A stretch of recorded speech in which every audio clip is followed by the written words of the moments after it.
तो एक बार फिर से आप सभी को स्वागत है हमारे YouTube चैनल में। और जैसे आपको पता है कि एसएससी सीएचएसएल का नोटिफिकेशन आ गया है, तो हम इस वीडियो में क्या डिस्कस करेंगे, इस वीडियो में टोटली डिस्कस करेंगे कि नोटिफिकेशन डेट क्या है, एग्जाम्स का पैटर्न क्या होने वाला है, एलिजिबिलिटी क्राइटेरिया क्या है, पोस्ट क्या है, कितने पोस्ट दिए गए हैं, एज लिमिट क्या है, सब कुछ एक एक करके स्लाइड वाइज डिस्कस करेंगे। तो अपने सर से आग्रह करेंगे कि सर एक बार स्लाइड लगा दीजिए ताकि हम लोग अपने स्टूडेंट को बता सकें। पहले स्लाइड में आप देख पा रहे हो कि जो कंबाइंड हायर सेकेंडरी लेवल मतलब कि 10+2 का एग्जामिनेशन 2020 का नोटिफिकेशन आ गया, जो कि 2021 में होगा। 2020 वाला अभी एग्जाम जो पोस्टपोन्ड हो चुका था कोविड के वजह से, वो अभी खत्म हुआ है, उसका आंसर की भी आ गया, आपको पता होगा। उसके बाद रिजल्ट आने लगेंगे। तो ये जो एग्जाम्स आ चुके हैं उनके अब जो हम लोग का 2020 का नोटिफिकेशन आया है उसका देख लेते हैं क्या क्या क्राइटेरिया। फिर इंपॉर्टेंट डेट्स पहले हम लोग देंगे। तो इंपॉर्टेंट डेट्स में क्या है कि ऑनलाइन एप्लीकेशन जो है 6 नवंबर 2020 से 15 दिसंबर 2020 तक चलेगा। लगभग 1 महीना 10 दिन का टाइम दिया है। लास्ट डे के लिए वेट मत कीजिएगा सर, जो भी देख रहे हैं वीडियो काइंडली जाके पहले इसको फिलअप कर लीजिएगा।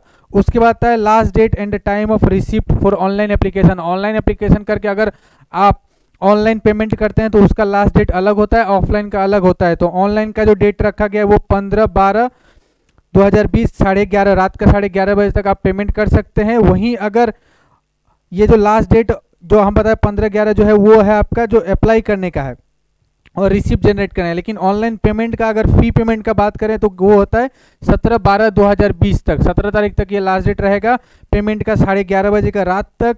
उसके बाद नेक्स्ट आप देख सकते हैं कि जनरेशन ऑफ ऑफलाइन चालान अगर आप ऑफलाइन के थ्रू पेमेंट करेंगे तो वो आपका 19 तारीख तक जनरेट करेंगे और 21 दिसंबर 2020 तक आप फिलअप करके कंप्लीट कर सकते हैं। उसके बाद एग्जाम का जो शेड्यूल रहेगा टेंटेटिव क्या दिया है, तो वो दिया है 12/4/2021 से 27/4/2021। इतने दिन के बीच में ये एग्जाम हेल्ड होगा, मतलब कि अप्रैल में। तो आपके पास टाइम अभी है, 6 महीना जैसे टाइम है। अगर अभी से सही से प्रिपरेशन करते हैं तो सीएचएसएल का जॉब निकालना बहुत आसान हो जाएगा। हमारे साथ जुड़ के प्रिपरेशन कीजिए। उसके बाद date of tier 2 examination descriptive paper जो होता है उसमें लिखा गया है टू बी नोटिफाइड लेटर। तो ये हमारा स्लाइड यहाँ पे खत्म होता है। उसके बाद नेक्स्ट स्लाइड जो अगला स्लाइड होगा उसमें हम लोग चेक कर लेंगे कि क्या क्या दिया है। अब देखिए कि नेक्स्ट स्लाइड में है कि स्टाफ सिलेक्शन कमीशन ने जो क्या किया है कि एक कॉम्पिटिटिव एग्जामिनेशन रिक्रूटमेंट पोस्ट के लिए एक नोटिफिकेशन निकाला, आपको पता है। अब उसमें पे स्केल देखिए तो क्या है और क्या क्या पोस्ट है। एक है लोअर डिवीजन क्लर्क जिसको बोलते हैं एलडीसी या फिर जूनियर सेक्रेटरीट असिस्टेंट, जिसका पे लेवल 2 रहेगा ₹19,900 से 63,200 तक। उसके बाद पोस्टल असिस्टेंट या फिर सॉर्टिंग असिस्टेंट का बात करें तो 25,000 से 81,000 के बीच में सैलरी दिया गया है। डाटा एंट्री ऑपरेटर जिसको डीईओ बोलते हैं उनका सैलरी 25 से 81,000 है। और data entry operator grade A जो कि 25,000 से 81,000 के बीच में ही रखा गया है। तो ये हम लोग का स्लाइड 2 में जो कि जो पोस्ट है और उनके पे लेवल कैसे होंगे वो आपको दर्शाता है। अगले स्लाइड में चलेंगे, वैकेंसीज क्या क्या है, कितने वैकेंसीज दी गई हैं। वैकेंसीज की बात करें दोस्तों तो वैकेंसीज इसमें डिटरमाइंड विथ ड्यू कोर्स दिया गया, मतलब कि बाद में ये डिटरमाइन किया जाएगा कि कितने वैकेंसीज हैं। ऐसे वैकेंसीज टोटल मेंशन नहीं किया गया है। अब आते हैं updated vacancy position. Vacancy position जो होगा आप कहाँ देख सकते हैं, अगर ये दिया जाता है तो आपको हमारे जो ऑफिशियल वेबसाइट है ssc.nic.in में जाके कैंडिडेट्स कॉर्नर में एंटर करके टेंटेटिव डेट पे जो टेंटेटिव वैकेंसी कैंडिडेट कॉर्नर में एंटर करके टेंटेटिव वैकेंसीज आएंगी, वहां पे आप देख जाएंगे, वहां पे स्टाफ सिलेक्शन कमीशन द्वारा अपडेट कर दिया जाएगा। तो वहां पे जाके आप चेक कर सकते हैं। नेक्स्ट स्लाइड में जाएंगे तो देखेंगे कि एलिजिबिलिटी क्राइटेरिया क्या है। तो पहला आता है नेशनलिटी। नेशनलिटी में आपको पता ही होना चाहिए कि एक candidate must be A citizen of India या फिर नेपाल या फिर भूटान, और भी सारे यहाँ पे स्टेट्स या कंट्रीज दिए गए हैं जो कि आप उनके सिटीजन हैं, या फिर वो कंट्रीज में इंडिपेंडेंस के पहले इंडिपेंडेंस के बाद जो हमारा सिटीजनशिप का रूल है उसके अंडर अगर फॉलो कर रहे हैं तो आप ये फॉर्म भरने के लिए एलिजिबल हैं। देखिए जैसे कि एक है Tibetan refugee who came over to India before 1 जनवरी 1962 मतलब इंडिया चाइना के वार के बाद जो कोई आया है वो उनको मतलब कि as a citizen of India treat किया जाएगा। और ये भी फिलअप कर सकते हैं। और भी बहुत सारे यहाँ पे दिया गया, आप स्क्रीन पे देख सकते हैं, वही कुछ है, यही सब रहेगा। उसके बाद नेक्स्ट स्लाइड आप मूव करेंगे तो हम दिखा देंगे आपको एज लिमिट। एज लिमिट क्या है, तो age limit for this post क्या है, 18 से 27 साल के बीच में रखा गया है। और एक डेट मेंशन करता है दोस्तों, एज ऑन 01/01/2021 के पहले 1 जनवरी 2021 के पहले अगर आपका एज 18 साल से 27 साल के बीच में है तो आप एलिजिबल हैं इस पोस्ट के लिए, आप जाके फॉर्म भर सकते हैं। उसके बाद एक और देखिए, कैंडिडेट्स बोर्न नॉट बिफोर 02/01/1994, जो 02/01/1994 मतलब कि 2 जनवरी 1994 उसके पहले और लेटर क्या दिया गया 1 जनवरी 2003 के बीच में जिनका जन्म हुआ है। 2003 1 जनवरी के बाद अगर जन्म होगा तो आप नहीं फिलअप कर सकते हैं, क्लियरली बता रहे हैं। और 2 जनवरी 1994 के पहले अगर आपका जन्म होगा तो आप फिलअप नहीं कर सकते, चाहे आप 18 से 27 साल के क्राइटेरिया में आए ही क्यों ना। अगर आते भी हैं तो इस गैप को अगर नहीं क्लियरली फिल कर रहे हैं, इस गैप जो टाइम गैप को आप नहीं कर पा रहे हैं, उस टाइम गैप के बीच में नहीं बोर्न हुए हैं तो आप फिलअप नहीं कर पाएंगे, इसको ध्यान रखिएगा। उसके बाद डिफरेंट कैटेगरीज के लिए क्या होता है, हम लोग का रिजर्वेशन होता है तो उनको एज रिलैक्सेशन दिया जाता है। अब एज रिलैक्सेशन उनका कैसा होता है, SC/ST के लिए 5 ईयर्स होता है, OBC के लिए 3 ईयर्स होता है, PWD जो फिजिकली हैंडीकैप्ड या चैलेंज लोग हैं अनरिजर्व उनके लिए 10 साल, OBC PWD के लिए होता है 13 साल और SC/ST PWD के लिए होता है 15 साल। तो ये कुछ डेट्स आपको मिल चुके होंगे। उसके बाद नेक्स्ट स्लाइड में जाएंगे तो एसेंशियल एजुकेशनल क्वालिफिकेशन आपको देखने को मिलेगा एज ऑन 1 जनवरी 2021 तक जिनका एसेंशियल क्वालिफिकेशन जो क्वालिफिकेशन होगा, अगर उस क्राइटेरिया को फिल करते हैं तो वो ये एग्जाम के लिए अपेयर कर सकते हैं। इस क्वालिफिकेशन को लेकर बहुत दिक्कत होने वाली है क्योंकि देखिए बहुत लोग का एग्जाम कोविड की वजह से इधर उधर हुआ था, तो वो क्वालिफिकेशन ही यहाँ पे मांग रहा है।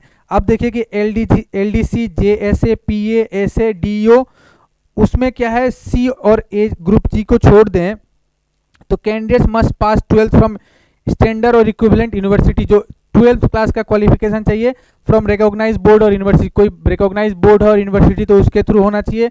दूसरा, अगर डाटा एंट्री ऑफिसर है in the office of CAG, जो CAG के ऑफिस में अगर है तो 12th standard pass in science stream से 12th स्टैंडर्ड पास होना चाहिए। और उसका और क्या क्वालिफिकेशन रखा, mathematics as a subject from recognise board और यूनिवर्सिटी, मैथमेटिक्स भी होना चाहिए किसी भी बोर्ड जो रिकॉग्नाइज बोर्ड है और यूनिवर्सिटी से, तो वहाँ से मैथमेटिक्स भी आपको चाहिए। उसके बाद नेक्स्ट स्लाइड सर दिखा दीजिए। तो नेक्स्ट स्लाइड में क्या दिया है, हाउ टू अप्लाई, कैसे अप्लाई करना है।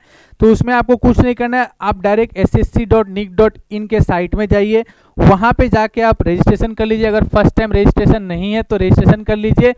अगर आप पहले से कोई SSC का एग्जाम दिए और रजिस्टर्ड हो चुके हैं तो फिर रजिस्ट्रेशन करने की ज़रूरत नहीं पड़ेगी, आप उस रजिस्ट्रेशन नंबर से ही जाके नेक्स्ट पार्ट फिलअप करेंगे। वहाँ पे आपका फोटो अपलोड करना होता है जो कि 20 KB से 50 KB के बीच में रहता है। उसके बाद सिग्नेचर भी अपलोड करना होता है और वो सारे डायमेंशंस आपको यहाँ पे दे दिए गए हैं, आप देख सकते हैं।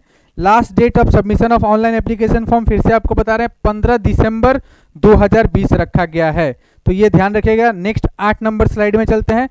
नेक्स्ट स्लाइड लगा दीजिए। एप्लीकेशन फ़ी, एप्लीकेशन फ़ी में क्या है, 100 रुपीज़ होंगे जो कि जनरल कैटेगरी के लिए रखे जाते हैं और OBC के लिए, बाकी लोगों के लिए जैसे कि वोमेन कैंडिडेट हो गए या फिर SC/ST PWD उनके लिए क्या है, कोई पेमेंट नहीं है, उनको कोई पेमेंट करना नहीं है, 100 रुपीज़ होता है OBC और जनरल कैटेगरी के लोगों के लिए।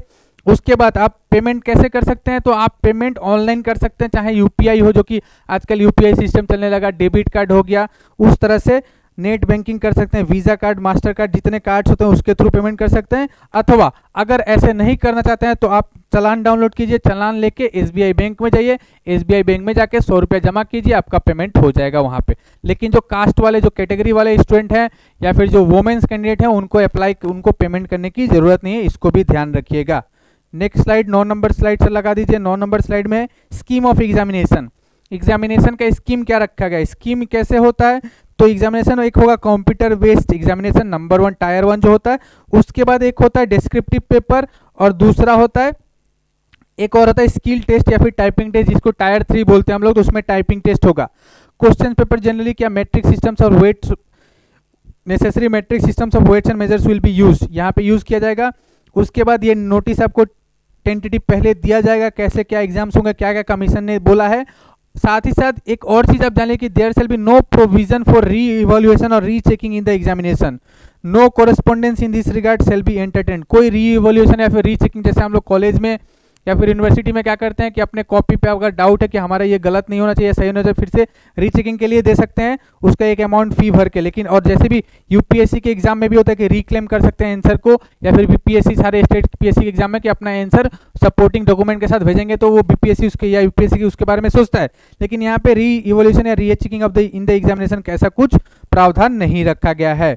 10 नंबर स्लाइड में चलेंगे तो 10 नंबर स्लाइड में क्या है कि टायर 1 का जो एग्जाम होगा वो कैसे होगा वो आपका जानना बहुत जरूरी है, क्योंकि पहले आपको टायर 1 क्लियर करेंगे तब आप डिस्क्रिप्टिव में जाएंगे ना। तो टायर 1 में क्या है, इंग्लिश लैंग्वेज आप देख सकते हैं, बेसिक नॉलेज 25 क्वेश्चन 50 मार्क्स रहेगा। उसके बाद रहेगा quantitative aptitude, basic arithmetic skill में रखा गया 25 क्वेश्चन 50 मार्क्स।